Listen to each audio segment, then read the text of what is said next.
Already ১০৫ টাকা কত পয়সা ছিল, এখন দেখছি হঠাৎ করে যথেষ্ট বেড়ে গেল। এটা কি বাড়ার কথা তো ছিলই, মানে খুব কি সারপ্রাইজড হলেন না এক্সপেক্টেড? অবশ্যই, আমরা তো জানি না, কালকে রাত্রিবেলাও আমরা এরকম মেসেজ পাইনি, হট করে এখন দেখছি পেট্রোল ভাড়াতে কি ৮ টাকা ৭০ পয়সা। তো এটা তো স্বাভাবিকভাবেই একটা প্রবলেম। জ্বালানির দাম বৃদ্ধি, মধ্যপ্রাচ্যের যুদ্ধের জেরে জ্বালানিতে টান এবং ফের পেট্রোপণ্যের দাম সেক্ষেত্রে বেড়ে গেল, যার আভাস কিছুদিন আগেই পাওয়া গিয়েছিল। প্রধানমন্ত্রী জ্বালানি সাশ্রয়ের কথা বলেছিলেন।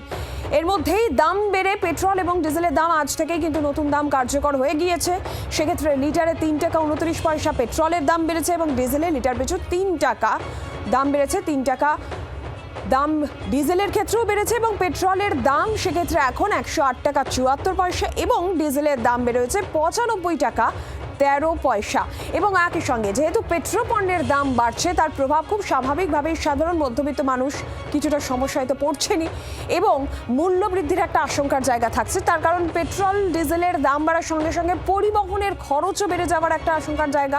সেক্ষেত্রে বাজারে তার প্রভাব পড়তে পারে, পণ্য দাম বৃদ্ধি পেতে পারে। অর্থাৎ সব মিলিয়ে কিন্তু সাধারণ মধ্যবিত্ত মানুষ তারা এই মুহূর্তে সমস্যায়। প্রধানমন্ত্রী এর আগে জ্বালানি সাশ্রয়ের কথা বলেছিলেন, সংযমী জীবনযাত্রার কথা বলেছিলেন এবং তখন থেকে এই আভাসও ছিল, ইঙ্গিতও একটা ছিল যে পেট্রোপণ্যের দাম কিন্তু সেক্ষেত্রে বাড়তে পারে।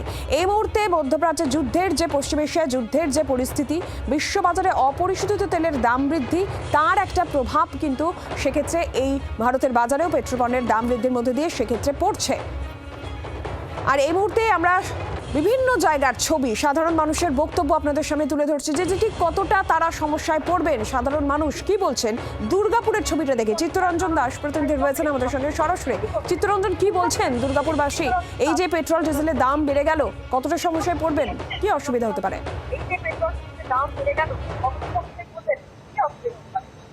দেখো নীলাঞ্জনা, বেশ কয়েকদিন ধরে কিন্তু পেট্রোল পাম্পগুলোতে তো আমরা দেখছিলাম যে তেল সরবরাহ ঠিকঠাক পাওয়া যাচ্ছে না। বেশ কিছু জায়গায় তেল আসছে না, তেল কম পাচ্ছে এবং তার ফলে যারা গ্রাহক তারাও কিন্তু ঘুরে যাচ্ছে। আমরা দেখতে পাচ্ছি এই তেলের দাম বাড়ার সাথে সাথে দুর্গাপুরের যে সিটি সেন্টারের আইবিপি যে পেট্রোল পাম্প আছে সেখানে কিন্তু গতকালই প্রচুর ভিড় হয়েছিল তাদের বক্তব্য, এবং কালকেই তাদের তেল শেষ, আজ থেকে দাম বেড়েছে। তারা যে পেট্রোল, সেই পেট্রোল দিতে পারছে না, কিন্তু ডিজেল আছে। আমরা পেট্রোল পাম্পে এসে ঘুরে যাচ্ছে, এরকমই একজনের সঙ্গে কথা বলবো। আজ পেট্রোলের দামটা 3 টাকা বেড়ে গেল, কত জায়গায় ঘুরলেন? ঘুরলাম বলতে ফার্স্ট টাইম এখানেই এলাম, তো 3 টাকা বেড়েছে, কিন্তু তেল তো পাচ্ছি না, তেলটাই তো নেই, তো তেলই নেই, তো এখানে এসছে, এখানে তেল নেই বলছে। এরকম দাম বাড়ার সাথে সাথে তাহলে তো সমস্যা হচ্ছে, আমাদের হচ্ছে কাজ হচ্ছে, আর আমাদের ম্যাক্সিমাম কাজটাই বাইকের মধ্যে কাজ। এবার নিয়ম মানে যেখানে বলছে যে নিষেধাজ্ঞা হবে, তো বাইক বা ক্ষেত্রে যে কম করে গাড়ি চালান সেটাও নিষেধাজ্ঞা হবে। এরপর দেখুন, আমাদের কাজটা হলো হচ্ছে পাবলিক ওরিয়েন্টেড কাজ। আমরা যদি পাবলিকের সার্ভিস না দিতে পারি তাহলে তো পাবলিকের প্রবলেম হবে। আমরা ওয়াটার পিউরিফায়ার লাইনে আছি, তারপর কাস্টমারের ওয়াটার পিউরিফায়ার খারাপ হলে তো আমাদেরকে বাইক নিয়েই তো যেতে হবে, সেটা তো আমরা হেঁটে যেতে পারবো না। তেলের দাম বাড়লে ঘুরতে হবে, অবশ্যই অসুবিধা হবে এবং অসুবিধা হচ্ছে, এবং তেলের দাম বাড়লে এটা প্রবলেমটা চলতেই থাকবে আমাদের। এবং আমি আরো বেশ কিছু মানুষের সঙ্গে কথা বলবো যারা আসছে এবং এসে ঘুরে যাচ্ছে। আমরা দেখতে পাচ্ছি নীলাঞ্জনা, আরো বেশ একজনের সঙ্গে কথা বলবো। তেল নেই, ঘুরে যাচ্ছে, আর কোথাও ঘুরলেন নাকি এর আগে? এই তো আসলাম পেট্রোল পাম্পে, তো বলছে তেল নেই, এখন বলছে তেল নেই। এবারে আমাকে আবার ওই পেট্রোল পাম্পে যাবো, ওখানে কেউ যদি বলে তেল নেই তাহলে তো হয়ে গেল। দাম বাড়াতে কতটা সমস্যা? সমস্যা তো অবশ্যই হবে। তেল 1 পয়সা বাড়ুক বা 2 পয়সা বাড়ুক বা 3 টাকা 4 টাকা যাই বাড়ুক, সমস্যা তো হবে। নিত্য প্রয়োজনীয় জিনিসের দামও তো বাড়বে সমান তালে। কিন্তু এবার তেলের ক্ষেত্রে নিষেধাজ্ঞা জারি করা হবে, বেশি পরিমাণে তেল পাবে না, সেক্ষেত্রে একটা সমস্যা হবে। সমস্যা তো হবে, আমাদের তো প্রতিদিনই তো গাড়ি নিয়েই কাজ, কারো যাওয়া আসা করতে হয়, এইভাবে তো চলা মুশকিল হয়ে যাবে তেলের দাম বাড়লে। এমনি কতটা সমস্যা হচ্ছে? দেখুন, আমাদের প্রত্যেকদিন গাড়ি নিয়ে কাজ খুব বেরোতে যেতে হয়, এবার পেট্রোল তো লাগবেই গাড়িতে।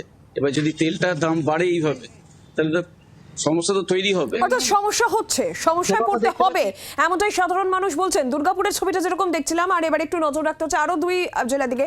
এই মুহূর্তে রায়গঞ্জ থেকে ভবানন্দ রয়েছেন এবং বোলপুর, বীরভূম বোলপুর থেকে আমাদের প্রতিনিধি প্রসেনজিৎ মালাকারও রয়েছেন আমাদের সঙ্গে। আমি প্রথমে রায়গঞ্জে ভবানন্দের কাছে যাই। ভবানন্দ, তুমি যেখানে রয়েছে রায়গঞ্জে, সেখানকার সামগ্রিক ছবি কি বলছেন সাধারণ মানুষ, কতটা সমস্যায় পড়বেন তারা এই যে দাম বেড়ে গেল পেট্রোল ডিজেলের?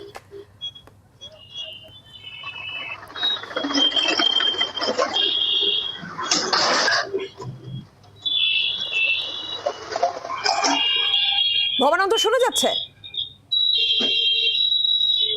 হ্যাঁ নীলাঞ্জনা, যদি প্রশ্ন একবার করো। ভবানন্দ কি বলছেন সাধারণ মানুষ? পেট্রোল ডিজেলের দাম বেড়ে গেল, কতটা সমস্যায় পড়বেন তারা? দেখো, ইতিমধ্যে আমি দুজন মানুষকে দাঁড় করিয়েছি জোর করেই, প্রায় যে একটু কথা বলে যান তারা, একটু সামনে যদি আসেন, কি বলবেন? এই যে পেট্রোল দাম বাড়লো, কি বলবেন? এটা তো জানাই ছিল, যেমন গ্যাসের দাম আগে বেড়ে গেছিল, এখন 5টা রাজ্যে নির্বাচন ছিল, গ্যাসের পেট্রোলের দাম আমাদের ওই জন্য বাড়ানো বন্ধ করে রেখেছিল। নির্বাচন শেষ, রেজাল্ট বেরিয়ে গেছে, অটোমেটিক্যালি তেলের দাম বেড়ে গেছে। এখন যুদ্ধ বিষয়টা তো একটা বিষয়। যুদ্ধ বিষয় যদি থাকতো তাহলে প্রধানমন্ত্রী যেভাবে বিদেশ ভ্রমণ করছে, 5টা বিদেশ যাচ্ছে, 5টা দেশে উনি ভ্রমণ করতে যাচ্ছেন, 83 কোটি টাকা তার জন্য খরচা আছে, সেটা তো চিন্তা করতে হতেন। এই বিপুল যে ব্যয়, সেটা উনি চিন্তা করছেন না। এবং যে আরেকজনের সাথে কথা বলবো। দাদা, কি বলবেন? পেট্রোলের দাম বাড়লো, আপনি কি বলবেন? হ্যাঁ, এটা তো প্রচন্ড একটা চিন্তার বিষয় আর কি। তার মধ্যে প্রধানমন্ত্রী যেভাবে বিদেশ ভ্রমণ করছেন, না, সে তো বিদেশ, হ্যাঁ। যুদ্ধটা যে বিষয় নয়। যুদ্ধটা তো মনে হয় সেরকম কোনো এফেক্ট করছে না আর কি, মনে হচ্ছে যে। অন্যান্য দেশে তো লকডাউন হয়ে যাচ্ছে। হ্যাঁ, তা তো হচ্ছে। তাহলে আপনার দেশে তো তেল বাড়েনি, আপনি বা বাড়লেও সামান্য বেড়েছে। সামান্য বেড়েছে। কি বলবেন? কি বলবো আর, এখন উপরে যারা নির্বাচন ইয়ে করে জিতেছে, তারা এখন সবকিছু ঠিকঠাক করছে। এখন কি করছে এখন সেটাই দেখার বিষয়। মানে আপনারা বুঝে পাচ্ছেন না? বুঝে পাচ্ছি না যে এইটা হচ্ছে মানুষের জীবন। বুঝতে পারছেন নিরঞ্জনা, যে সাধারণ মানুষ কিন্তু ইতিমধ্যে পাজলড হয়ে গেছে বলা যেতে পারে। তারা সঠিক কি ঘটছে এখনো বুঝে উঠতে পারছেন না। সঙ্গে কেউ থাকো বলছেন, ভবানন্দ, সঙ্গে থাকো। আমরা একটু বোলপুর বীরভূমের দিকেও নজর রাখি। প্রসেনজিৎ রয়েছেন, প্রতিনিধি প্রসেনজিৎ।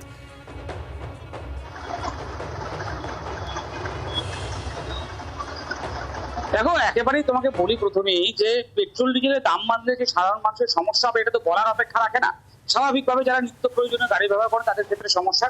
আমি এই মুহূর্তে একেবারে বোলপুর বাস স্ট্যান্ড যে এলাকা রয়েছে সেখানে রয়েছি। তুমি দেখতে পাচ্ছ সবাই আসছেন, তেল ভরছেন। সকাল থেকেই মূল্য বৃদ্ধির পরে দাম ইতিমধ্যেই বেড়েছে। যেখানে একেবারে দেখতে পাচ্ছ তুমি X95 এর তেল, সেটা চলছে প্রায় 118 টাকা 38 পয়সা, এবং তার পাশাপাশি নর্মাল যেটা পেট্রোল, সেটা এই মুহূর্তে প্রায় 108 টাকা সামথিং। ফলে মানুষকে তো সমস্যায় পড়তে হচ্ছে এবং পড়তে হবে, এটা বলার অপেক্ষা রাখে না। পাশাপাশি যারা নিত্য প্রয়োজনীয় এই গাড়ি ব্যবহার করছে, নিত্য প্রয়োজনীয় তেল ভরতে হয়, তাদেরকে তো আরো বেশি সমস্যায় পড়তে হয়। এবং যারা সার্ভিসের কাজ করে, অর্থাৎ যারা বিভিন্ন মানুষকে পরিষেবা দেন, তাদের ক্ষেত্রে বেশি আরো সমস্যা হয়। আমি এই মুহূর্তে দেখছো একজন তেল ভরছে, আমি তার সাথে একটু কথা বলবো। দিদি, তেলের দাম সকাল থেকে 3 টাকা বেড়েছে আজকে, আবার কতটা সমস্যা মনে হচ্ছে? একেবারেই তুমি দেখতে পাচ্ছ আরো অনেকে রয়েছেন, তারা তেল ভরছেন। তোমাকে একটু কথা বলবো। অলরেডি তেলের দাম আজকেও সকালে বেড়েছে, কতটা সমস্যা? এটা তো প্রতিদিন জীবনযাপনের জন্য তো এটা খুবই সমস্যার বিষয়। এরকম ভাবে সবকিছু জিনিসের যদি দাম বাড়তে থাকে তাহলে তো সাধারণ মানুষের পক্ষে এটা খুবই কষ্টের বিষয় না? তো এটার জন্য তো সরকারের ভাবার উচিত যে যদি ট্রান্সপোর্টে যদি এই তেলের দামের এফেক্ট আসে, তাহলে তো যে আমরা প্রতিদিন যে খাবার যেগুলো আসছে সেগুলোরও তো দাম বাড়বে। তো এই দিকে ভেবে তো গভর্নমেন্টের একটু হলেও যে আপনার তেলের দাম এটা তো কমানো উচিত। বাংলার আওয়াজ, বাঙালির আবেগ, জি 24 ঘন্টা।